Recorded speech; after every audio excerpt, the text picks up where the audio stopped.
들으셨죠? 검찰이라고 다 나쁜 놈 아니래요. 지랄하고 자빠졌네. 개새끼 진짜 확 그냥 욕밖에 안. 아우 뭐 저런 새끼가 진짜 법무부 장관이라고. 지가 안 당해보니까 저딴 소리를 하는 거예요. 당해본 나 같으면 진짜 치가 떨리고 진짜 이가 갈려 죽겠어. 참.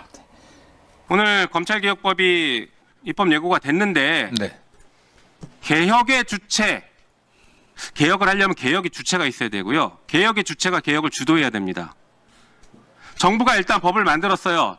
좋아요. 정부가 개혁의 주체가 되려고 했나 보다 생각했는데 지금 보니까 개혁안을 만드는데 검사들이 다 들어가 있어요.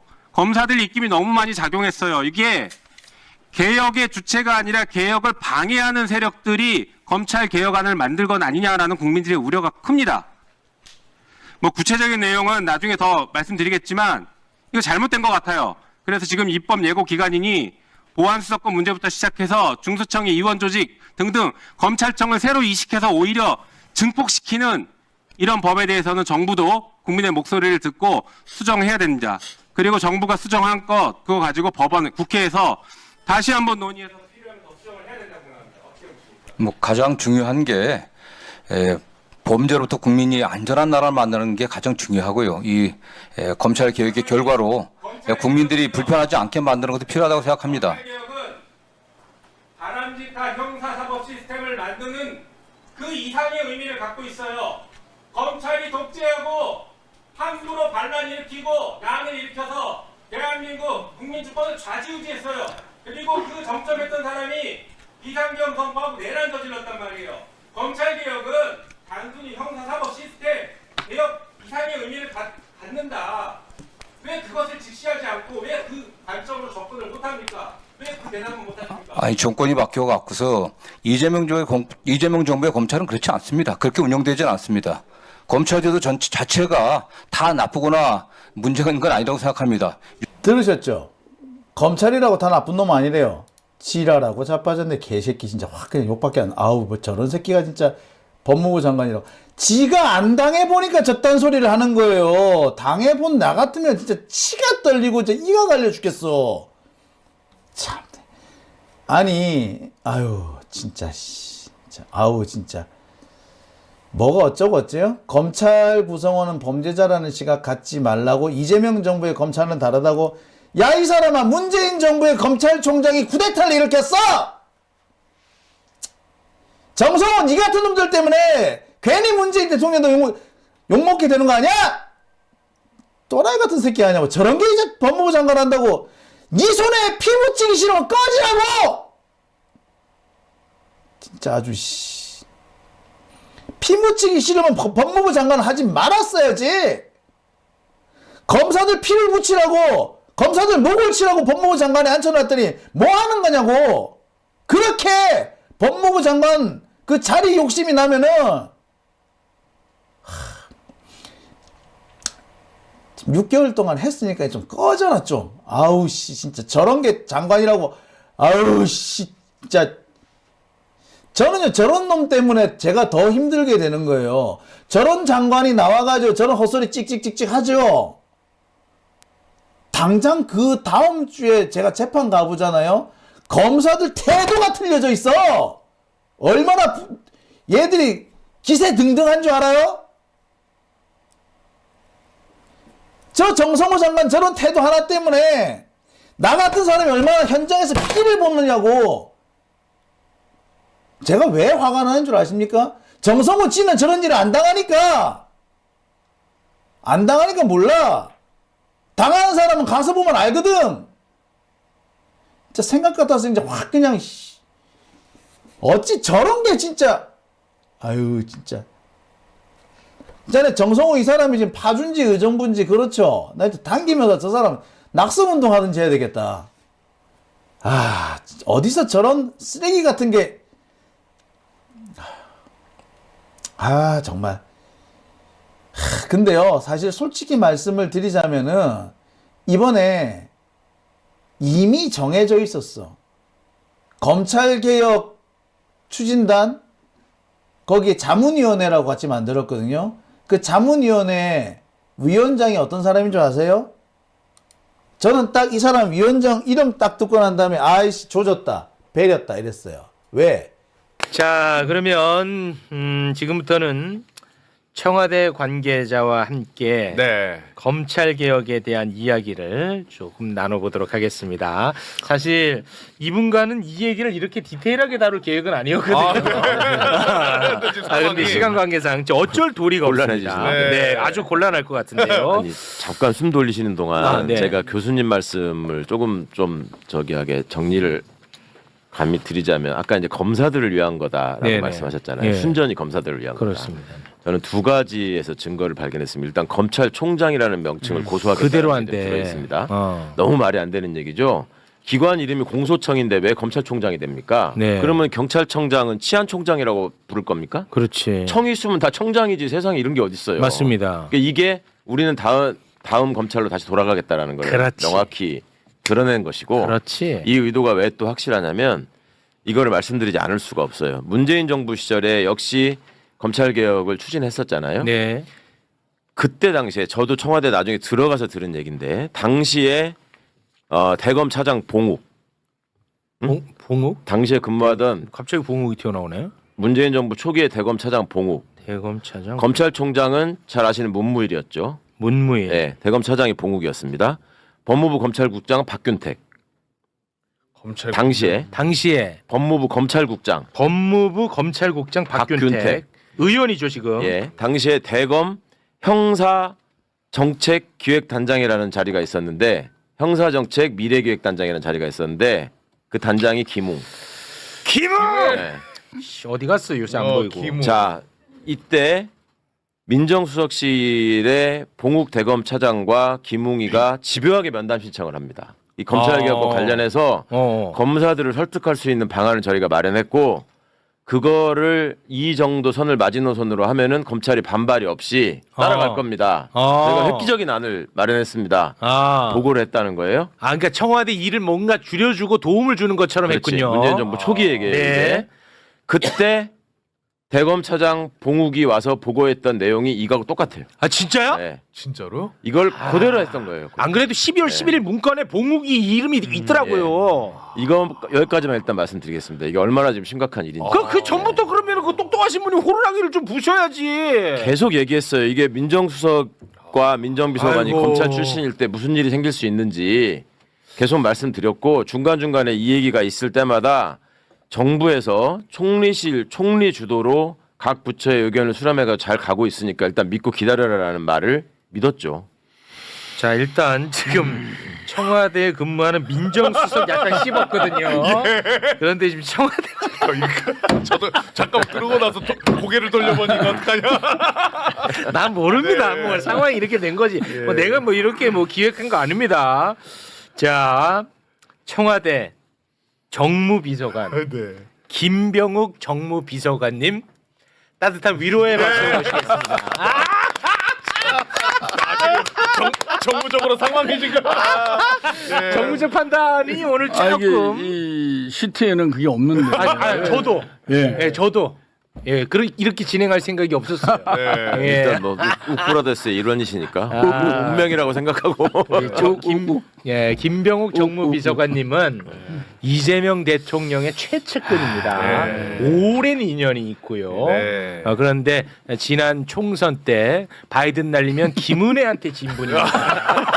네, 이것만 생각하면 정말 이 좋은 마음이 안 생겨요. 제가 우리 제가 비서관님 그때 말씀드렸잖아요. 매불 씨한 두세 번만 불러주셨으면 이길 수 있었다고. 아 맞다. 그래서 내 욕 많이 먹었. 욕 많이 먹었잖아요. 맞아. 채팅방에서. 죄송. 바디 프로필까지 그 찍었는데. 맞아. 그래서 내 욕 많이 먹었지.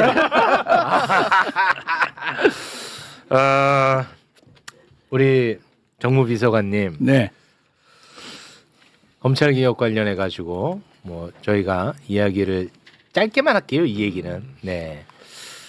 대통령이 또 관련해서 입장을 냈고 김민석 총리도 입장을 냈는데 그 입장 낸 것부터 일단 잠깐 좀 보고 가겠습니다. 일단 이재명 대통령의 입장이죠. 네, 검찰 개혁 및 보안 수사권과 관련해서 당에서 충분한 논의와 숙의가 이루어지고 정부는 그 의견을 수렴하라.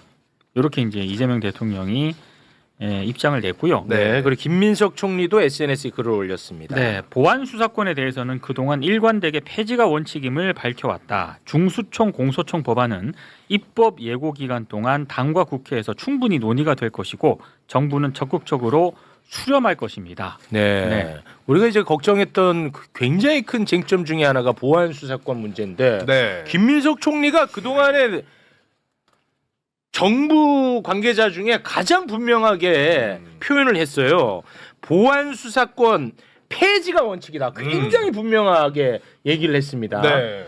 그런데 이것과 관련해서 오늘 기자들이 정성호 장관에게 또 물어봤습니다. 아, 네. 보안 수사권 관련해 가지고 총리가 폐지가 원칙이라고 얘기를 했는데 어떤 입장이냐고 물어봤어요. 출근길에? 출근길을 물어봐 버렸어. 네. 뭐라고 답을 했을까요? 함께 보시죠. 이번 공소청 법안에는 보안 수사에 관련된 조항이 단 하나도 없어요. 갑자기 뭐 보안 수사 문제가 쟁점이 됐는데 지금은 뭐 공소청과 중수청을 어떻게 조직하고 일단 출범 준비를 해야 되니까 이런 게 쟁점이에요. 국무총리가 뭐 보안 수사권 폐지가 원칙이다 뭐 이렇게 좀 말씀하시기도 했는데 뭐 그 취지는 뭐 총리가 어떤 뜻으로 제가 말씀드린지 잘 모르겠고요. 다만 뭐 어떤 게 선이고 어떤 게 악이라기보다도 대통령께서 출국하시면서 수기를 했으면 좋겠다. 네, 좀 심사숙고하면서 여러 의견들을 잘 들어갖고 논의해달라고 하는 취지의 말씀하셨기 때문에 이제 뭐 국회에서 뭐 우리 당뿐만 아니라 어떤 게 국민을 위한 가장 좋은 제도인지 이런 건 이제 논의를 좀 잘 해봐야겠죠. 네. 야, 총리와 장관의 온도차가 굉장히 뭔가 커 보이거든요. 저는 그렇거든요. 일단 네. 그 대통령이 그 정상회담을 위해서 순방 중이신데 저런 메시지를 내셨다라고 하는 거는 이 상황이 되게 중대하다고 지금 인식하고 계시는 거라고 생각하고. 아, 대통령 입장에서요? 예, 그리고 예. 이 정부 제출 법안에 대해서는 충분한 논의와 수정이 필요하다라는 의견이 담겨 있다고 느낍니다. 네. 총리가 말씀하신 거에서 제가 좀 불만이 있는데 보안수사권은 폐지가 원칙이다라고 얘기를 했어요. 보안수사권은 폐지되어야 합니다가 아니에요. 폐지가 원칙이라고 했어요. 폐지가 원칙이라는 얘기는 아니 당연히 원칙이지. 그러면 그동안에 여기에 따라붙을 수 있는 말이 모든 원칙에는 예외가 있습니다라는 말이 따라붙지 않기를 바랍니다. 아, 그렇게 해석이 되나? 그리고 그동안에 수기를 총리를 중심으로 하라고 했잖아요. 네. 그전에도 말씀했어요, 대통령이. 네. 네. 그걸 지금 와가지고 또 수기하겠다. 누구랑 수기할 건데? 수기를 위해서 자문위원회도 만들어 놓고 그 검찰개혁 추진단에 다 있었잖아요. 그분들이 지금 줄줄이 얘기하잖아요. 우리한테 한마디 상의도 없이 우리가 낸 의견도 아닌데 이렇게 발표해버렸더라. 그리고 사퇴하잖아요. 네. 이거 어떻게 수정할 수 있을지, 왜 이런 일이 생겼는지 저는 그 설명을 꼭 들어야 된다고 생각해요. 네, 방금 말씀하신 부분만 잠깐 좀 짚고 넘어가도록 하겠습니다. 네.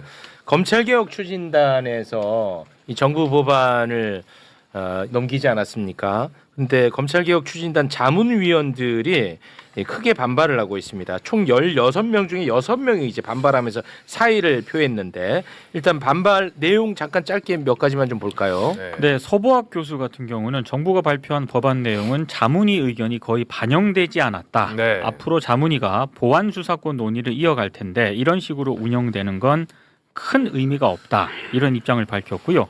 김필성 변호사도 지금 나온 안은 개혁 추진단 자문위와는 아무 상관이 없다. 이대로 가면 검찰은 개혁은커녕 오히려 더 강한 권력을 쥐게 될 것이다. 네, 이렇게 얘기를 했습니다. 아, 우리 최강욱 변호사가 생각보다 좀 발언이 세네.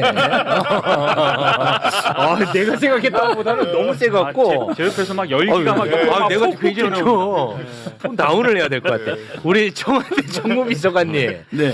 지금 총리의 메시지와 법무부 장관의 메시지에는 온도차가 분명히 있어 보이는데요. 우리 정무적으로 정무비서관님이 정리를 좀 한번 해주시죠. 사실 뭐 우리가 검찰 개혁에 있어서 빼놓지 않고 생각해야 될 게 과거 노무현 대통령과 검사와의 대화일 겁니다. 그 전에 강금실 장관을 법무부 장관이 임명하고 그렇습니다. 검찰의 인사에 있어서 기수를 파기하고 그런 인사에 대해서 검찰들이 반발을 했잖아요. 그렇죠. 그래서 노무현 대통령이 아니 이건 대통령의 고유 인사권인데 왜 검찰이 이러지 그러면서 그렇지만 대화를 하자. 그리고 이 검찰과의 대화가 아닌 국민과의 대화를 아마 그게 대통령이 국민과 대화의 생중계를 한 첫 케이스는 아니겠지만 네. 국민과의 대화를 생중계한 거 아니겠습니까? 그 정도로 검찰 내부에 강고한 뭐 카르텔이라고 표현할까요? 기득권이 있는 거죠. 그렇습니다. 그걸 대통령도 깨기 힘드니까 국민과 함께 논의하는 구조를 만들었던 거 아닙니까? 네. 저는 이 검찰 문제를 생각할 때마다 그 장면이 떠올라요. 네. 그만큼 어려운 과제인 거죠. 어려워요. 어려운 과제입니다. 예, 어렵죠. 지금 이제 정성호 장관님하고 김인수 총리께서 말씀하셨는데 사실 이게 작년 8월에 정청래 지도부와 대통령과 청와대 만찬에서 이루어진 합의 내용이 있습니다. 왜냐하면은 수사와 기소는 완전히 분리한다. 네. 그리고 이번 정기국회 정부조직법 개정할 때 검찰청을 폐지하고 수사와 분리를 반영한다. 네. 그리고 보안수사권을 비롯한 뭐 그건 아니었지만 나머지는 정부가 안을 만들어서 국회에 제출하면 국회가 심의를 통해서 통과시킨다. 네. 이게 이제 그때 합의된 네. 큰 그 로드맵이에요. 그렇습니다. 아마 정성호 장관님은 그 로드맵을 말씀하시는 것 같고, 네. 국무총리님은 그때 그 로드맵이지만 지금 지지자들의 검찰계에 대한 열망이 너무 뜨거우니 네. 좀 더 우리가 진지하게 전향적으로 검토해야 되는 거 아니냐 그런 말씀을 한 것 같습니다. 그러니까 크게 보면 다를 수 있는데 또 다른 면에서 보면 뭐 같은 산을 두고 약간의 두루뭉술한 장점을 쓰시는데 제가 그거 하나 그럼 여쭤볼게요. 뭐 정무비서관님이 아실지 모르실지는 제가 잘 모르겠습니다만 사실 이분 분야는 저희 수석실 소관은 아니죠. 아니죠. 네. 그래서 답을 안 하셔도 되고 뭐 제가 궁금해서 여쭤보는 건데 정성호 법무부 장관은 공소청에 보안 수사권을 둬야 된다는 생각을 갖고 있는 건 맞아요? 아니면은 그런 생각도 없고 지금 둘지 말지 그거를 좀 같이 이야기하자는 입장이에요. 아니면 좀 두는 게 맞다고 생각하는 입장이에요. 그 문제 관련해서는 형사소송법 개정을 통해서 정리하자라는 입장이죠. 아니, 근데 이번에는 저기요. 이제 공소청 두수법 그러니까 형사소송법을 개정 안 하고 어떻게 됩니까? 그건 해야죠. 해야 되는데 일단 그 생각이 제가 궁금해가지고 개인 생각은 제가 잘 모르겠습니다. 그럼 아마 이 자문위에서도 보안수사권은 논의가 아직은 덜 된 걸 알고 있거든요. 그래서 이번에 법안 올라온 것도 공소청, 수중청 설치에 관한 법률만 올라와 있는 거고 형사소송법 개정안은 안 올라와 있는데 이제 왜 같이 안 했어요? 그리고 그거는 아까 말씀드린 대로 그 작년 짝꿍인데. 8월에 큰 이제 로드맵 합의가 그렇게 돼 있습니다. 그래서 그 부분을 아니 정무비서관님 그렇게 말씀해 주실 수밖에 없는데 네. 제가 보기에 이 내용도 문제지만 제일 심각한 거는 검찰 출신들이 침대 축구에 당하고 있다는 거예요 지금. 검찰 10월 달까지 출범을 해야 되는데 그렇습니다. 형사소송법은 왜 빼고 했냐라는 말씀을 하잖아요. 맞아요. 네. 시간이 더 걸리죠. 형사소송법을 빼놔야지. 침대 축구다. 네. 그리고 이런 식의 쟁점을 던져놔야지 시간이 또 가죠. 이거를 저는 걱정해야 된다고 봐요 지금. 자 그러면은 침대 축구라면 침대 축구로 얻고 싶은 건 뭐예요? 이게 지연되면은 바로 이제 선거 오잖아요. 예, 지방선거 6월에. 네, 지방선거 전까지 선거가 가까우면 가까워질수록 당에서는 관심이 떨어지거든요. 선거에 집중해야 돼요. 뭐 그건 맞겠죠. 그러면 국회 논의도 지연된다고요. 네. 그게 1차적인 목표고. 아니 그럼 검찰청 폐지법 이미 그거 다 의결까지 끝난 건데 그 10월에 그 시행해야 됩니다. 그렇죠. 그런데 무조건 이거 시행해야 만약에 되죠. 정리 안 되면은 그 법도 이제 다시 바꿔야 돼요. 그렇죠.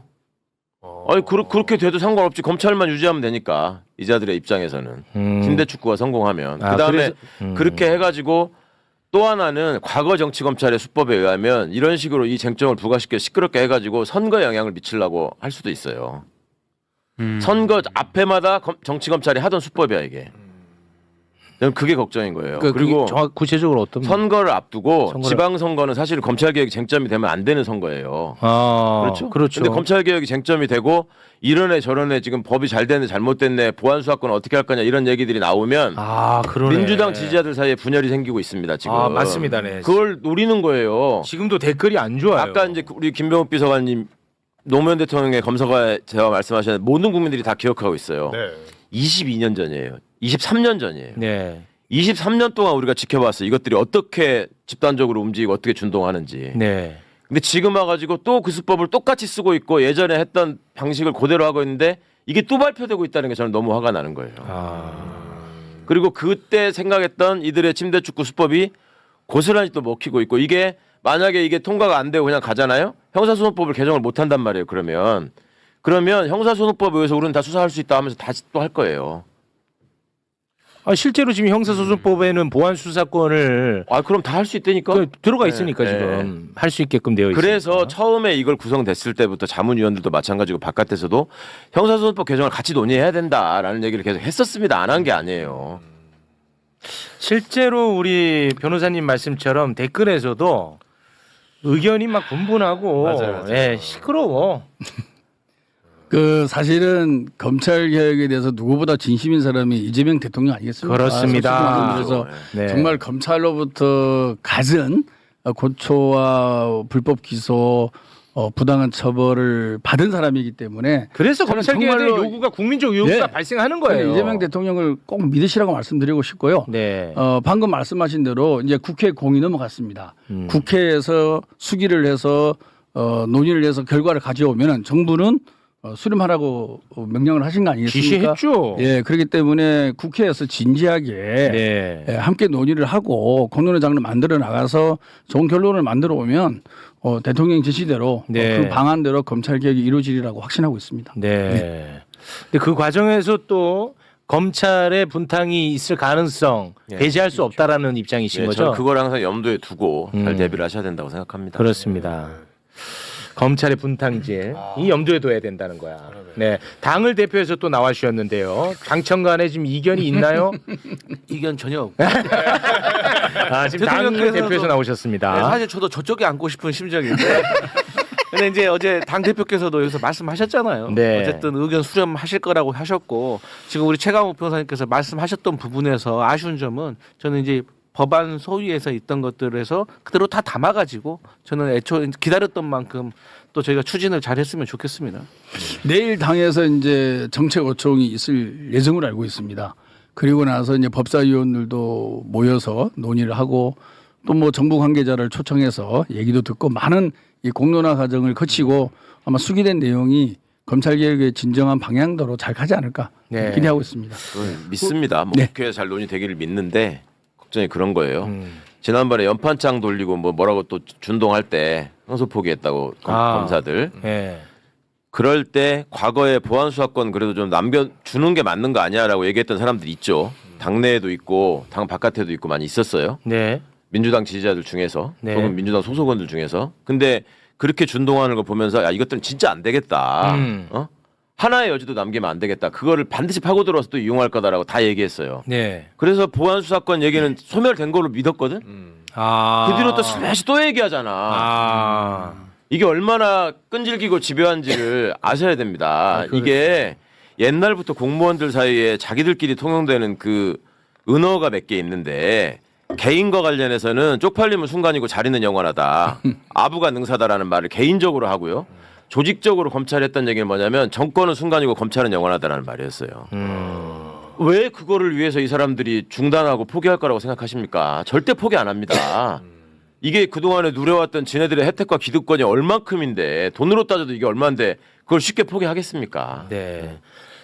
근데 제가 느끼는 이 당 안에 밖에서는 이번에 그 개정안 때문에 오히려 보안 수사권은 반드시 폐지해야 된다는 여론이 엄청 강해졌어요.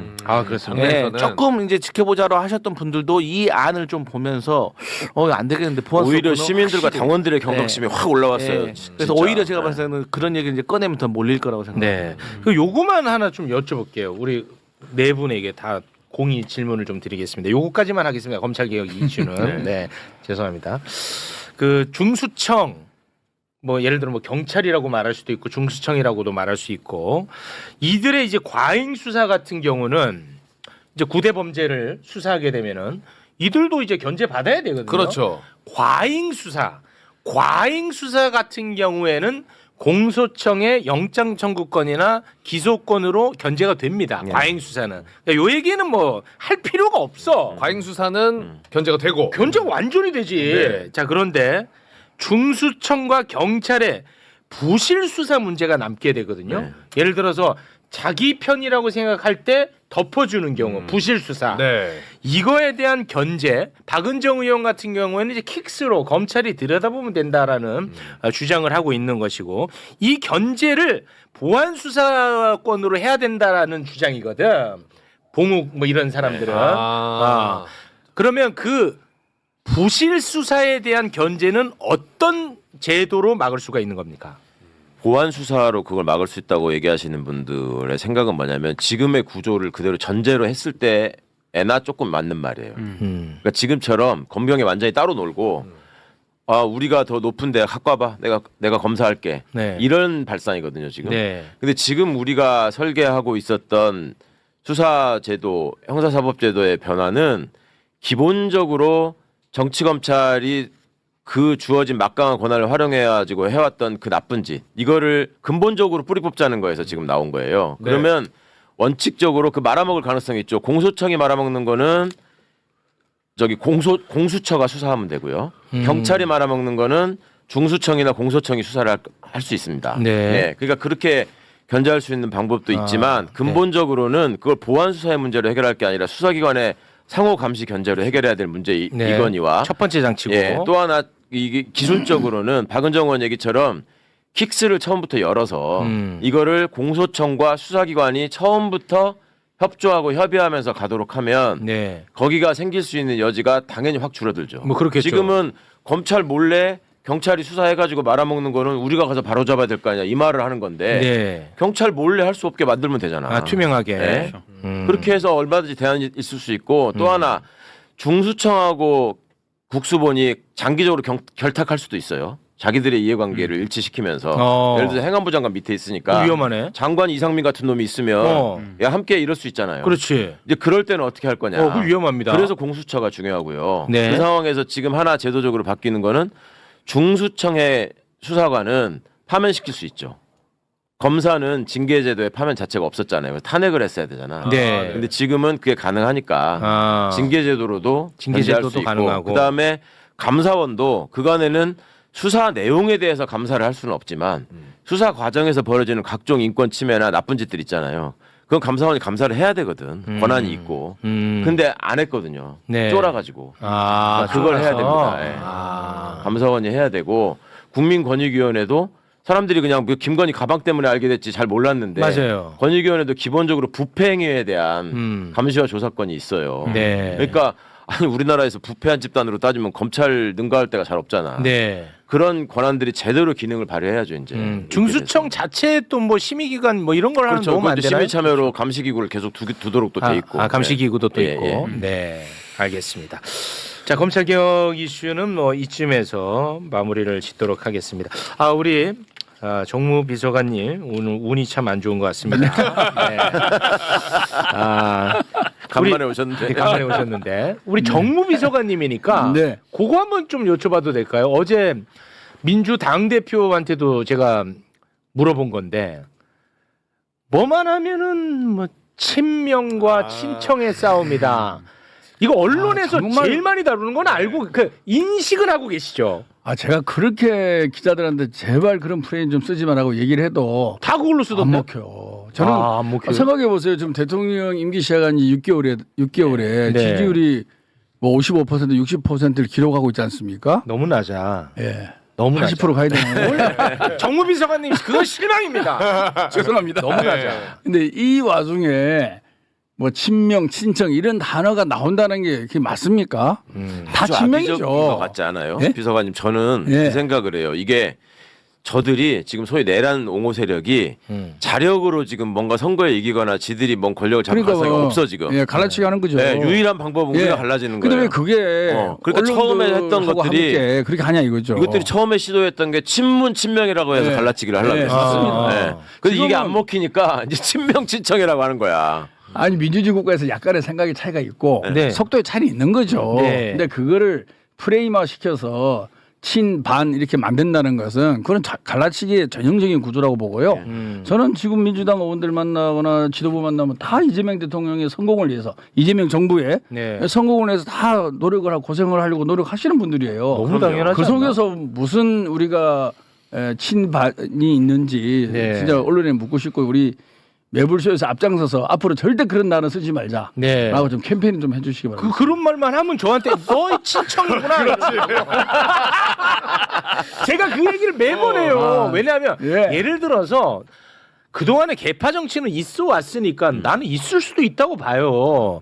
근거가 있다면 저도 그렇게 얘기할 것 같은데. 근데 대통령을 중심에 없죠. 대통령을 중심에 놓고 네. 친명인이 뭐 어떤 이렇게 얘기하면 안 되는 거죠. 그러니까요. 예, 다른 말이 안 되는 다른 거죠. 지도자를 놓고 할 수 있다고 봐요. 네. 하지만 대통령을 탄생을 얼마나 힘들게 했습니까? 저희가 탄핵을 그러니까요. 극복하고 네. 정말 촛불을 이어서 이렇게 우리가 혁명을 일으켰는데, 근데 지금 집권하자 몇 개월 만에 그러니까요. 대통령을 중심에 놓고 예. 개파를 나누는 그런 갈라치기에 우리가 넘어가서는 절대 안 된다. 특히 우리 당원들과 지지자들이 네. 좀 명심해 주기를 꼭 전 부탁드리겠습니다. 당원 아닙니다.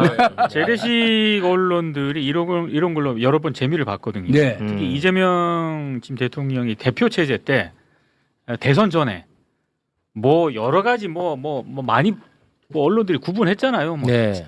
친 뭐 낙 뭐 해가지고 그때는 있었어, 근데. 예, 실제로 그런 식으로 해서 재미를 많이 봤거든요. 있었어, 그때는. 근데 지금은 왜 이런 프레임을 하느냐? 선거 앞두고 이런 식으로 이제 빌드업을 해놔야 그렇습니다. 나중에 공천이라든가 이런 거 가지고 좀 불거졌을 때 네. 언론들이 또 장난치기 굉장히 좋아하거든요. 네. 저는 그런 빌드업 과정이라고 봅니다. 알겠습니다.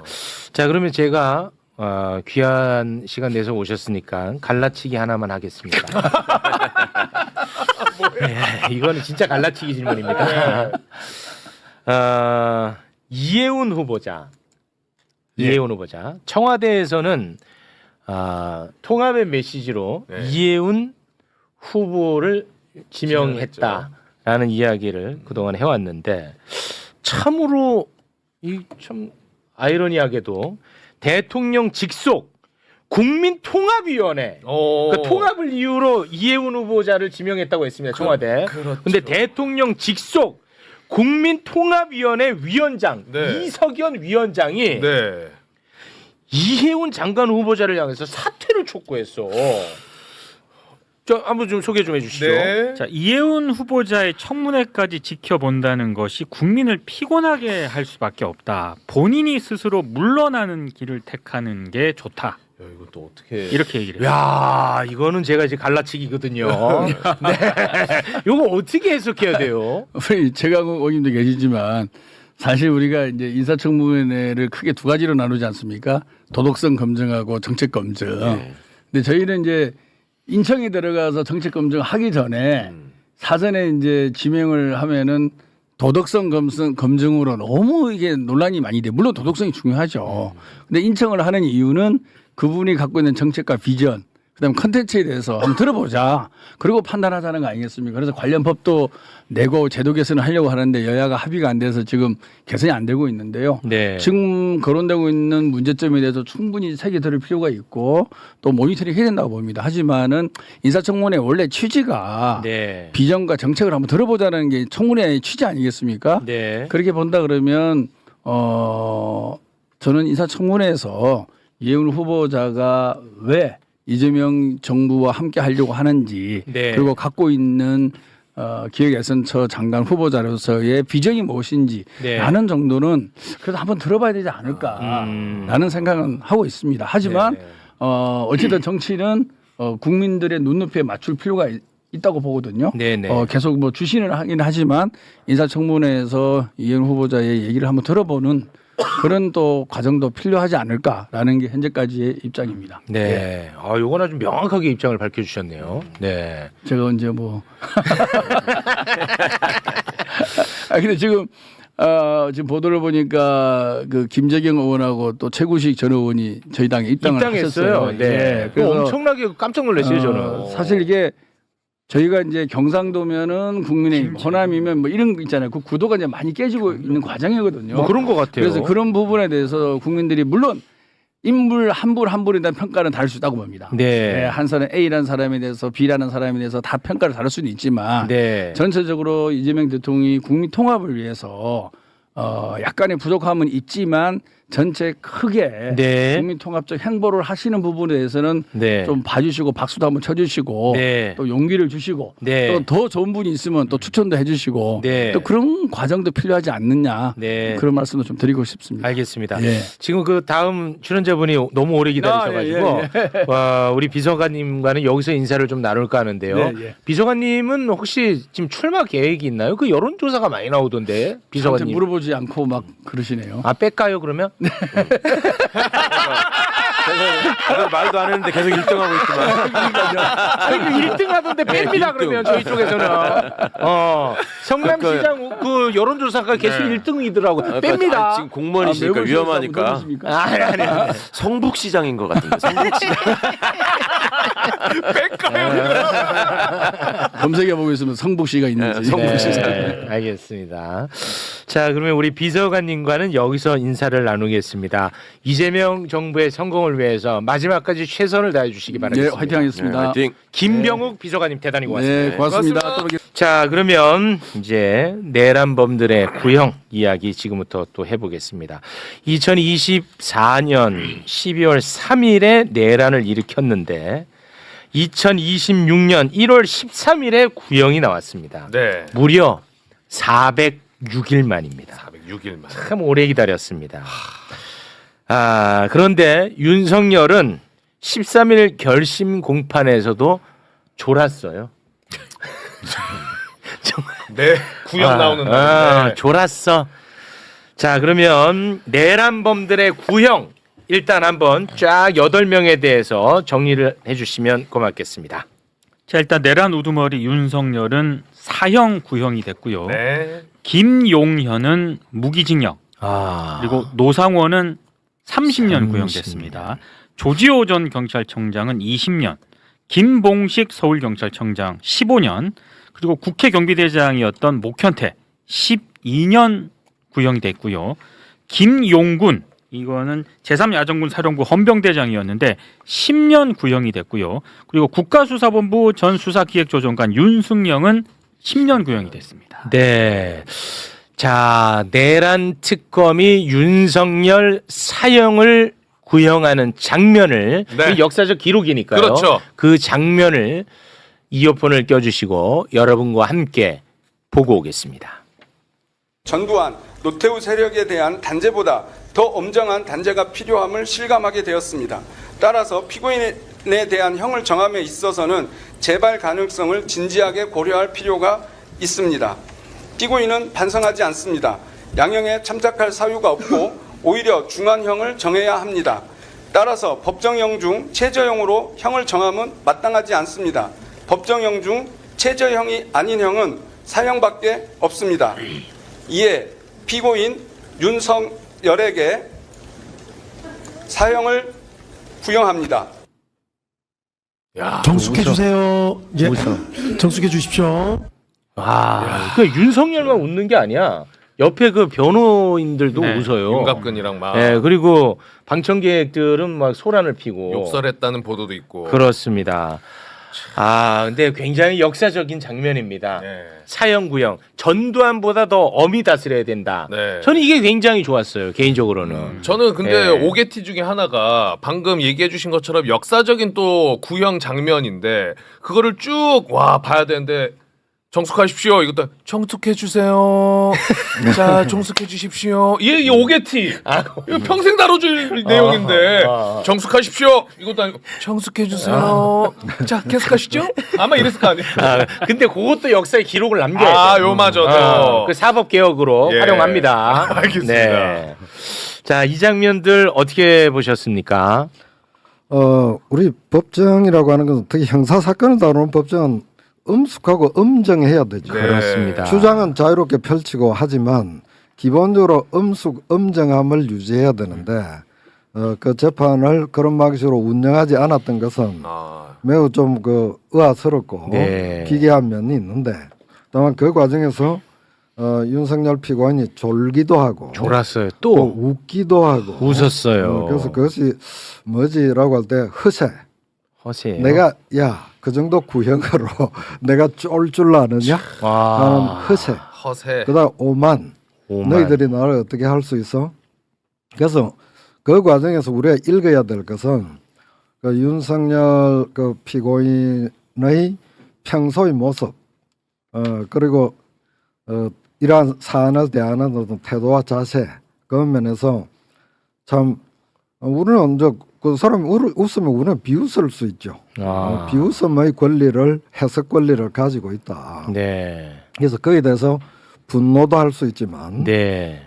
결국 아까 거의 만 1년 이상 가는 긴 과정이었잖아요. 406일 만이더라고요. 예, 406일의 긴 과정을 우리가 인내하고 고통을 겪으면서 네. 쭉 지내왔는데, 그 과정이 온갖 이제 풍파 속에서도 진행될 수 있다는 것이 한국 민주주의의 저력이고, 저력입니다, 진짜. 한국 형사사법의 힘을 보여준다고 생각합니다. 그렇습니다. 웬만한 나라에서 이렇게 안 되죠. 이 대통령이라고 하는 사람과 그 세력들이 있는 가운데서 이 재판을 힘든 것 같지만 계속 진행해온, 네. 거기서 우리 한국 민주주의의 힘이 있습니다. 맞습니다. 그 네. 힘을 느끼면 됩니다. 대한민국 최고입니다. 근데 그 마지막까지도 윤석열 그리고 윤석열 측 변호인들이 헛소리의 향연이었죠. 뭐 다 소개할 필요는 없습니다. 네. 네, 일단 윤석열의 헛소리는 이런 헛소리를 했습니다. 그러니까 자신도 검사로 오랜 시간 수사 공판을 좀 담당을 해왔었는데 이렇게 지휘체계 없이 여러 기관이 미친 듯이 달려들어서 수사하는 것은 처음 본다. 그러니까 특검을 엄청나게 비난을 했고요. 이렇게 큰 범죄가 없었어 이놈아. 그렇죠. 그러면서 하는 얘기가 저는 이 표현이 참 어색했거든요. 우리나라를 오래전부터 지배한 어둠의 세력과 민주당의 호루라기에 특검이 맹목적으로 달려들어 물어뜯는 이리떼 모습이었다. 그래. 이리떼라는 거는 예전에 그 방공 만화, 네. 승냥이, 그때 많이 나왔어. 그때 많이 나왔어. 예, 일이 많이 이리떼라는 단어를 저는 이게 등장 쓰는 걸 보고 이분 참 구시대적이다. 구시대적이다라는 생각을 했고요. 그리고 네. 뭐 하여튼 호소하는 계엄이었다라는 그런 주장들을 어째 변호인단이 진짜 많이 했습니다. 네. 뭐 갈릴레오도 나오고. 예. 제가 제일 어이없었던 것 중에 하나는 윤석열 쪽 변호인이 뭐 이렇게 얘기하다가 그리고 검사님들 내가 이거 아실란가 모르겠네. 검찰청 폐지 그 북한 지령 받은 거예요? 맞아. 나 그거 뭔 소리라는 거야? 검찰 북한 지령. 아무 말 대잔치를 진짜로. 마지막까지도 했습니다. 네. 그래서 감경 사유가 전혀 없다는 거죠. 기자들은 계속 정치 선전의 장으로 이거를 활용하고 있는 거고 윤석열이가 얘기하는 걸 보면은 본인의 경험을 가지고 자꾸 얘기를 하려고 하잖아요. 네. 결국 반사를 시켜서 윤석열이가 했던 거에다가 대입을 해보면은 너무 딱 맞는 말들을 많이 해요. 그냥 막 미친 듯이 이리떼처럼 달려들어서 물어뜯는 거는 지가 검찰총장일 때 주로 했던 수법이고 그렇잖아요. 정확합니다. 그거를 지 입으로 지 말하는 걸 자백하는 거고 정확해. 저기서 이제 아까 이제 그 헛웃음 웃는 거 이런 거는 지들끼리 이렇게 생각할 거야. 뭐 쇼하고 있네. 니네가 나를 사형시킬 수 있어. 이제 이런 거거든 말하자면. 어제는 구형이니까. 네, 구형이니까. 그리고 사형 선고 뭐 하더라도 하지도 못할 거고 하더라도 내가 사형 당하나 보자. 나 어차피 나올 것 같아. 뭐 이런 생각을 여전히 하고 있는 것 같아요. 그러니까 더 확실히 단죄해야 된다는 어떤 그런 신호를 받아들여야 된다고 저는 생각하고 네. 제일 억울한 사람은 조지호 김봉식일 것 같아. 구형 받고 나서. 그거 저기 이상민이 밑에 있는 사람 아니야? 이상민이 지시받아서 한 거 아니야? 네. 행안부 그러니까 경찰청장, 서울경찰청장 20년, 15년을 구형 받았는데 네. 그 사람들은 그래도 법정에 나와서 진실을 얘기하고 나름 반성도 하고 그랬어요. 내가 왜 그랬나 모르겠다. 다시 돌아간다면 안 하겠다. 이상민이 단 한 번도 그런 적이 없거든. 네. 근데 이상민이가 징역 15년을 구형받고 한덕수도 징역 15년이고 그럼 그렇습니다. 김봉식 입장에서 얼마나 억울하겠어요. 이 병합돼 가지고 더 그렇게 됐나? 뭐 하여튼 그 기준은 교수님 말씀처럼 특검의 고충도 이해는 하겠지만 이거 좀 잘 안 맞습니다. 제 기준에는. 그러네. 근데 어제 그 윤석열이 했던 말 중에서 하나 공감 가는 건 하나 있습니다. 이런 바보가 어떻게 쿠데타를 했겠냐. 자신을 스스로 이제 바보라고 말하는데 대부분의 사람들이 야 그래 어제 스스로를 바보라고 한 건 공감이 간다. 이렇게 말을 하더라고요. 네. 우리가 그 윤석열에 집중하면 너무 기가 어지럽고 좀 기를 좀 씻고 싶은 마음이 들잖아요. 네. 기를 씻는 방법이 뭐냐 하면 그 특검의 논고문을 읽으면 귀를 씻을 수가 있습니다. 뭘 들으면요? 특검은 논고. 아, 논거. 논거를 보면서 그래서 논고라고 해요, 논고. 논고. 이제 구형을 할 때 구형에 앞서서 네네네. 그 키워드 3개만 뽑아보겠습니다. 네. 거기에 보면 반국가 세력이라는 말을 등장하는데 우리 반국가 세력 종북 세력을 척결하기 위하여 지금 12.3 계엄을 한다고 했잖아요. 네. 그래서 특검이 요약하기를 반국가 세력이 누구지? 말하자면 민주주의를 파괴하고 파괴하는 게. 헌법을 파괴하는 그 세력이 반국가 세력이 아니냐. 그렇습니다. 반국가 세력은 바로 너다. 라고 분명하게 이야기를 합니다. 네. 그다음에 단 한 명이라도 이런 표현이 나와요. 뭐냐면 우리 국무회의 하기 직전에 이제 국무총리도 알았죠. 뭐 김용현도 알았죠. 뭐 그다음에 이상민도 알았죠. 그다음에 그 청와대 비서실 사람들 다 알았잖아요. 네. 조태용도 알았잖아요. 네. 그 사람 중에서 단 한 명이라도 네. 이건 잘못됐습니다. 그러면서 바로 페이스북에 하나 글자 올리기만 해도 지금 대통령이 비상계엄을 선포하려고 하고 있습니다. 저는 그렇지. 찬동하지 않겠습니다. 그렇지. 그 중에 단 한 명이라도 올렸으면 네. 비상계엄 저지가 됐을 거다. 그런데 단 한 명도 그런 일을 하지 않았다. 그 그렇습니다. 때문에 결국 윤석열이 비상계엄까지 간 거다. 그렇습니다. 라고 해서 우리가 나라가 제대로 돌아가려고 하면 남 탓하지 말고 내 단 한 명이라도 한 명이라도 바로 하게 되면 이런 비상계엄조차도 저지해낼 수 있다. 그렇습니다. 라고 하는 것이 있습니다. 네. 세 번째는 주저없이라고 하는 건데 주저없이. 아까 조지호 김봉식이 들었습니다. 네. 경찰을 가지고 국회를 포위해 네. 라고 할 때 주저했어야 됐거든요. 주저했어야 돼. 이건 어찌 됩니까? 헌법적으로 어찌 되나요? 국회를 어떻게 할 수 있나요? 하고 주저하면서 생각을 해야 되는데 네. 예 알겠습니다. 주저 없이 한 거예요. 그래서 앞으로의 교훈 모든 공직자가 할 때는 주저해야 한다. 주저해야 돼. 상급자가 무리한 말을 할 때는 주저하고 생각하고 판단하고 행동해야 된다. 아유 좋은 말씀입니다, 진짜. 그래서 아주 이걸 읽어보면 단 한 명이라도 그리고 주저 없이 가지고 주저 이씨 행동해야 된다. 너무 좋은 이런 말씀입니다. 것들 읽을 아주 좋은 내용들이 많아요. 그러네. 기가 정화가 되네요. 그렇죠. 네. 그러니까 우리 윤석열 막말로 막 엉터리 말 막 쏟아 놓을 때 기를 좀 씻어야 되니까 그럴 때는 농고문으로 돌아가서 그걸 저 프린트를 해서 읽었어요. 이 화면으로만 보지 말고 프린트해서 이렇게 줄 꺼서 읽어보면 이 말들이 그냥 청량한 기준으로 쏙쏙 들어와요. 대단히 고맙습니다. 네.